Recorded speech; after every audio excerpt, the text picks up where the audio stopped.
বিসমিল্লাহির রহমানির রহিম। আজকে আবারও চলে আসলাম আপনাদেরকে ফটোশপের 13তম ক্লাসটি উপহার দেওয়ার জন্য। তো বন্ধুরা, অবশ্যই আপনারা পূর্বের ক্লাসগুলো প্র্যাকটিস করেছেন এবং দেখেছেন। আর আমি বারবার বলি আপনাদেরকে, আপনারা 1 মিনিট দেখবেন, 1 মিনিট প্র্যাকটিস করবেন। তো বন্ধুরা, আজকে আমি যে বিষয় নিয়ে আলোচনা করব তা হচ্ছে, গত পর্বে আমি ব্রাশ টুল, পেন্সিল টুল সম্পর্কে আলোচনা করেছি। আজকে আমি আলোচনা করব কালার রিপ্লেসমেন্ট টুল। কালার রিপ্লেসমেন্ট টুলের কাজগুলো কি? কালার রিপ্লেসমেন্ট টুল হচ্ছে ব্রাশ টুলের একটি সাব টুল। তো বন্ধুরা, আমি কালার রিপ্লেসমেন্ট টুলটি সিলেক্ট করলাম। করার পর এখানে দেখেন বন্ধুরা, এখানে সাইজ আমরা এইভাবে সাইজ বাড়াতে পারি এবং এভাবে সাইজ কমাতে পারি। আর এখান থেকে হার্ডনেস, আমরা হার্ডনেস এখান থেকে বাড়াতে কমাতে পারি। এখান থেকে আমরা হার্ডনেস বাড়াতে এবং কমাতে পারি। আর এখান থেকে স্পেসিংটাও আমরা বাড়াতে কমাতে পারি। তো বন্ধুরা, আরেকটা বিষয় আপনারা দেখেন, অ্যাঙ্গেল। এই অ্যাঙ্গেলটা ইচ্ছে করলে আমরা এভাবে, এই অ্যাঙ্গেলটা এভাবে আছে, অ্যাঙ্গেলটাকে আমরা ইচ্ছে করলে এভাবে করতে পারি আমাদের কাজের সুবিধার্থে। আবার এই অ্যাঙ্গেলটাকে আমরা এভাবে করতে পারি, আবার সোজাও করে রাখতে পারি। তো বন্ধুরা, আজকে আমি আপনাদেরকে যে বিষয়ে আলোচনা করব তা হচ্ছে কালার রিপ্লেসমেন্ট টুল। তো কালার রিপ্লেসমেন্ট টুলের কাজ করতে হলে এখানে যে মোডটা আছে, এই মোডটা অবশ্যই আমরা কালার করে রাখব। অবশ্যই এই মোডটা কালার করে রাখব। এবং এখানে দেখেন আরেকটা বিষয়, এখানে এখানে দেখেন বন্ধুরা, আমার মাউসটা কোন দিকে নিলাম।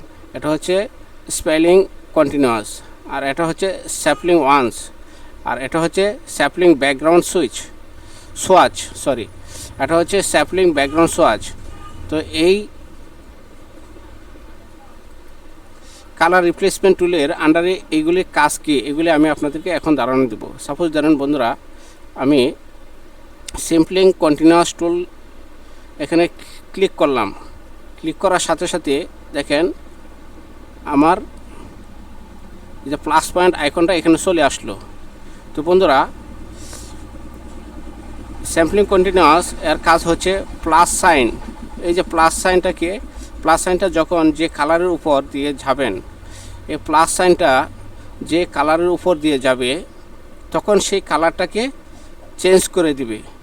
সাপোজ ধরেন আমি এখান থেকে একটা কালার নিয়ে নিই। সাপোজ ধরেন আমি একটা কালার নিলাম, আমার ফরগ্রাউন্ড কালারে আমি একটা কালার নিলাম। নেওয়ার পর আমার এই প্লাস সাইন আইকনটা যে কালারের উপর, এখানে ক্লিক করার পর বন্ধুরা খেয়াল করেন, প্লাস সাইনটা যখন যে কালারের উপর দিয়ে যাবে তখনই সেই কালারটাকে সে এই প্লাস আইকনটা চেঞ্জ করে দিবে। সাপোজ ধরেন আমি এখানে এই যে দেখেন এবার ক্লিক করলাম। ক্লিক করার সাথে সাথে এই প্লাস আইকনটা, প্লাস সাইনটা যে দিক দিয়ে যাবে সেই দিকটা সে কালার করে নিয়ে যাবে। দেখেন বন্ধুরা খেয়াল করেন, এই যে কালারটাকে, প্লাস সাইনটা কালারটাকে নিয়ে নিচ্ছে, এভাবে নিয়ে নিচ্ছে। তো বন্ধুরা, আমরা স্পেলিং কন্টিনিউয়াস টুলটা কীভাবে কাজ করে এই বিষয়টা এখন আপনাদেরকে দেখালাম। তো প্লাস আইকনটা আমি যদি এখানে ক্লিক করি বন্ধুরা, দেখেন সে প্লাস আইকনটা যে দিক দিয়ে যাবে তখনই সে কালারটাকে চেঞ্জ করে নিয়ে যাবে। দেখেন এই প্লাস আইকনটা যে দিক দিয়ে যাবে সেই দিক দিয়ে সে আইকনটাকে সে চেঞ্জ করে নিয়ে যাবে। এভাবে ইচ্ছে করলে আমরা এটাকে কালারটাকে চেঞ্জ করতে পারি। এই প্লাস আইকনটা যে দিক দিয়ে যাবে সে সেই কালারটাকে কি করবে, কালারটাকে চেঞ্জ করে নিয়ে যাবে।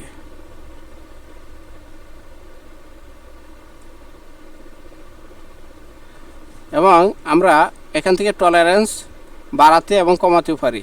এখান থেকে আমরা টলারেন্স বাড়াতে কমাতে পারি। আমরা যদি টলারেন্সটা বাড়িয়ে দিই তখন কালারটা আরও ব্রাইটনেস হবে। আবার যদি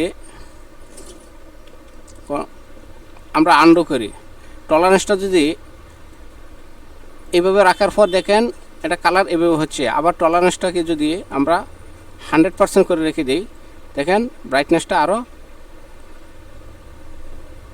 বাড়িয়ে নিচ্ছি। তো আমরা এখানে বুঝতে পারলাম যে স্যাম্পলিং কন্টিনিউয়াস টুলের কাজ। এখন আমরা যে টুলসের কাজ করব তা হচ্ছে, বন্ধুরা আমি আপনাদেরকে বেসিক ধারণা দিচ্ছি। এই বেসিক ধারণা থেকে আপনারা আস্তে আস্তে অ্যাডভান্স লেভেলে ধারণা পেতে পারবেন। তো অবশ্যই আপনারা, আমি যেভাবে বোঝানোর চেষ্টা করছি আপনারা বোঝার চেষ্টা করবেন। তো এখন আমি আপনাদেরকে যে টুলস সম্পর্কে, এখানে স্যাম্পলিং কন্টিনিউয়াস টুল সম্পর্কে আইডিয়া দিলাম। এখন আপনাকে দেব স্যাম্পলিং ওয়ান্স। এখানে করলাম। ক্লিক করার পর স্যাম্পলিং ওয়ান্সের কাজ হচ্ছে ব্রাশের ভিতরে প্লাস সাইনটাকে দিয়ে প্রথমে যে কালারটাকে ক্লিক করব শুধুমাত্র সেই কালারটাকেই পরিবর্তন করবে।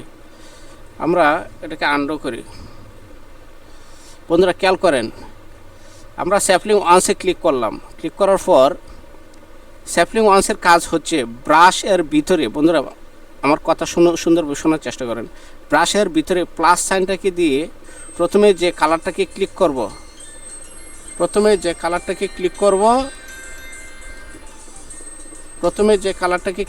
সেই কালারটাই, শুধুমাত্র সেই কালারটাকে পরিবর্তন করবে। এখন দেখেন এই প্লাস সাইন, এখানে ক্লিক করলাম। বন্ধুরা দেখেন এই যে ক্লিক করলাম প্লাস সাইনটাকে, প্রথম যে কালারটাকে ক্লিক করব, এই যে ক্লিক করলাম, এইভাবে ড্র্যাগ করে আমি যেভাবে নিয়ে যাব, এখান থেকে যে কালারটাকে ক্লিক করব সেই কালারটাই এখানে সে কালার পরিবর্তন করবে। আবার আমি যদি এইখানে ক্লিক করি, এইখানের কালারটাকে সে পরিবর্তন করবে। এটা হচ্ছে স্যাম্পলিং ওয়ান্স টুলসের কাজ। এটাই হচ্ছে স্যাম্পলিং ওয়ান্স টুলসের কাজ। বন্ধুরা আমার কথা আরেকটু বোঝার চেষ্টা করেন। স্যাম্পলিং ওয়ান্সের কাজ হচ্ছে ব্রাশের ভিতরে প্লাস সাইনটাকে দিয়ে প্রথম যে কালারটাকে ক্লিক করব, মানে আমরা এই প্লাস সাইনটাকে দিয়ে প্রথম যে কালারটাকে ক্লিক করব সে কালারটাই শুধু সে পরিবর্তন করবে। আমি যদি এখানে এই প্লাস সাইন দিয়ে এটাকে ক্লিক করলাম, শুধু এই কালারটাকে ড্র্যাগ করে নেওয়া পর্যন্ত, যতক্ষণ পর্যন্ত নিব সে পরিবর্তন করে নেবে, এভাবে পরিবর্তন করে নেবে। তো বন্ধুরা অবশ্যই আমি যেভাবে আপনাদেরকে বোঝানোর চেষ্টা করছি আপনারা এভাবে বোঝার চেষ্টা করবেন। তো আমি আশা করি আপনারা স্টেপ বাই স্টেপ আমার ক্লাসগুলো যদি 1 মিনিট দেখেন, 1 মিনিট প্র্যাকটিস করেন, তা আপনাদেরকে দ্বিতীয়ত আর কোথাও ক্লাস করতে হবে না। এবং আমি স্টেপ বাই স্টেপ আপনাদেরকে একটার পর একটা ভিডিও দেওয়ার চেষ্টা করছি এবং করে যাব ইনশাল্লাহ। তো এখন আমি আপনাদেরকে যে টুলস বিষয়ে আলোচনা করব তা হচ্ছে ব্যাকগ্রাউন্ড কালার। এটা হচ্ছে, বন্ধুরা দেখেন খেয়াল করেন, এটা হচ্ছে background swatch, sampling background swatch. এখানে ক্লিক করলাম। ক্লিক করার পর আমি আইড্রপার দিয়ে এটার কালারটাকে ব্যাকগ্রাউন্ড কালারে নিয়ে নিব। এখানে ক্লিক করে ব্যাকগ্রাউন্ড কালারে নিয়ে নিলাম এই কালারটা।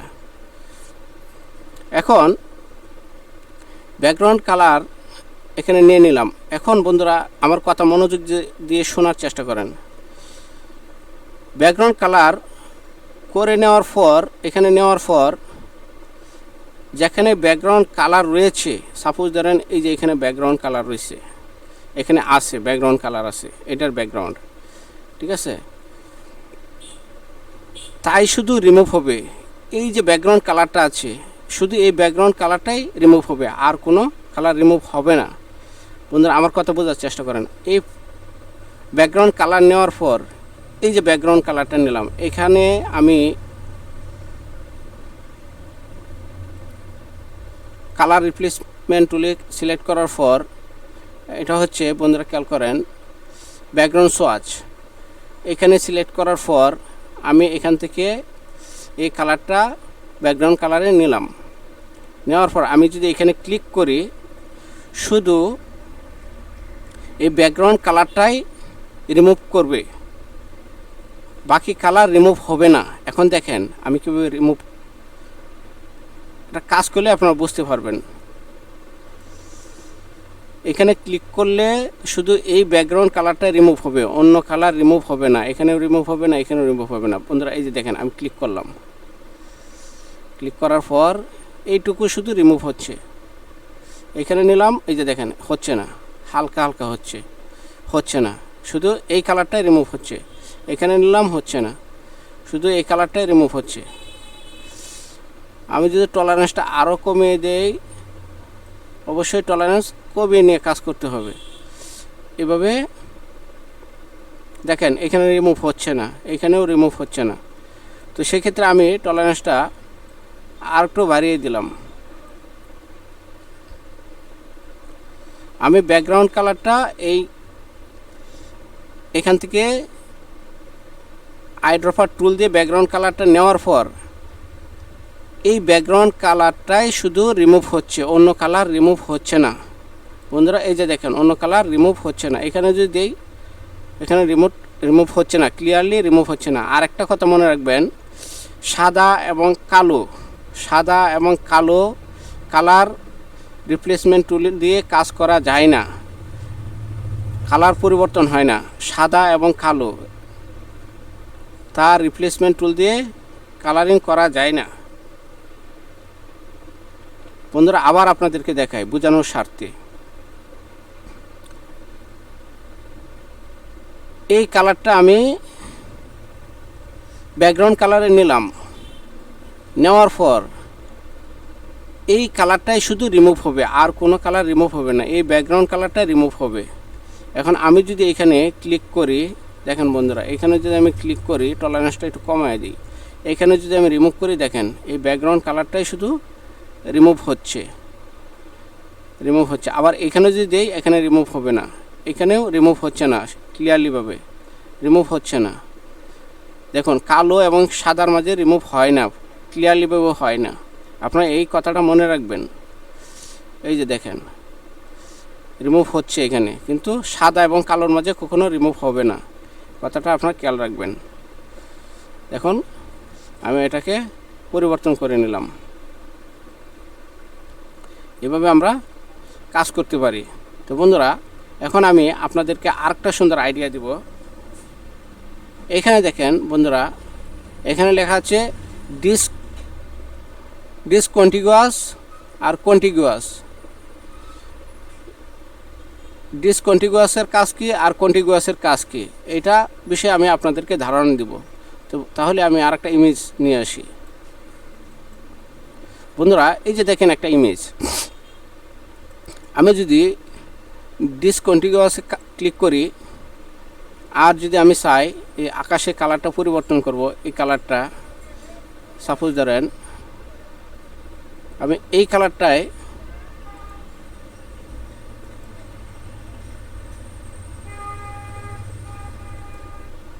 এই কালারটাকে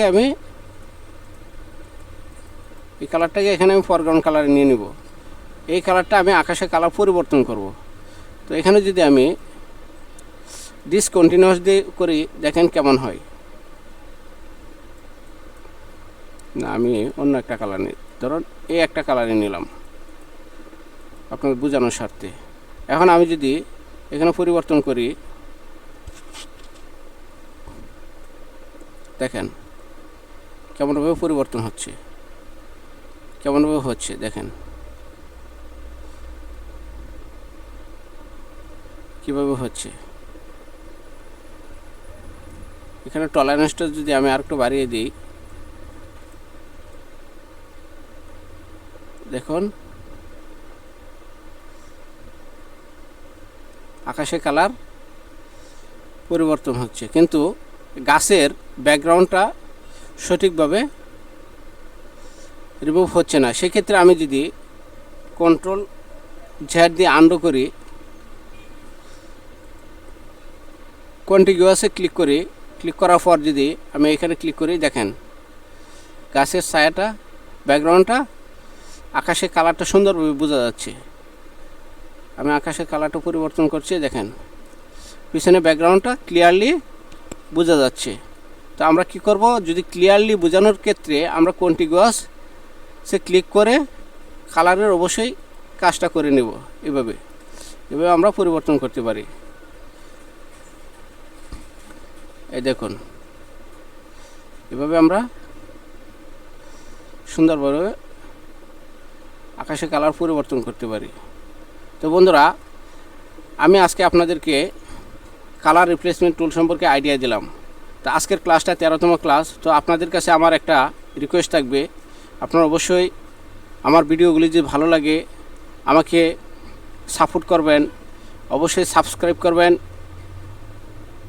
বেল আইকনে ক্লিক করবেন, লাইক করবেন, এবং ভিডিওগুলি কেমন হচ্ছে, ক্লাসের প্রত্যেকটা স্টেপ বাই স্টেপ কেমন হচ্ছে, যদি কোনো ভুল ত্রুটি হয় আপনারা কমেন্টস করে আমাকে জানাবেন, আমি সংশোধন করার জন্য চেষ্টা করব।